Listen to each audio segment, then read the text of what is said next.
Hi students, welcome back to our channel LSRW Spoken English through Telugu. In this video, we are going to learn some spoken English sentences. అలాంటప్పుడు నువ్వెందుకు అక్కడికి వెళ్ళావు? అలాంటప్పుడు నువ్వెందుకు ఆమెతో మాట్లాడినావు? అలాంటప్పుడు నువ్వెందుకు ఆమెకు చెప్పినావు? ఈ సెంటెన్స్ని మరొకలా కూడా అనొచ్చు స్టూడెంట్స్. అయితే నువ్వెందుకు అక్కడికి వెళ్ళావు?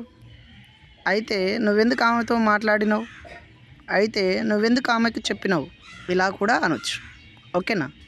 అలాంటప్పుడు నువ్వెందుకు అక్కడికి వెళ్ళావు, లేదా అయితే నువ్వెందుకు అక్కడికి వెళ్ళావు, ఇలాంటి మాటలను ఏ విధంగా చెప్పాలో ఈ వీడియోలో మనం నేర్చుకోబోతున్నాం స్టూడెంట్స్. ఓకేనా? రైట్. అయితే లేదా అలాంటప్పుడు అనే వాటిని ఇంగ్లీష్లో దెన్ అని అంటారు students.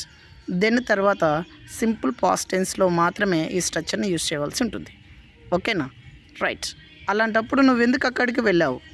Then why did you go there? అలాంటప్పుడు నువ్వెందుకు ఆమెతో మాట్లాడినావు?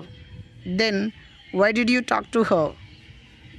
అలాంటప్పుడు నువ్వెందుకు ఆమెకు చెప్పినావు? Then why did you tell her? మీ ప్రాక్టీస్ కోసం కింద ఒక సెంటెన్స్ ఇవ్వడం జరుగుతుంది స్టూడెంట్స్.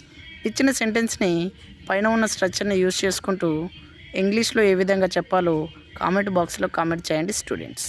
ఓకేనా? రైట్. అలాంటప్పుడు నువ్వెందుకు ఇచ్చావు? Thanks for watching. Please subscribe.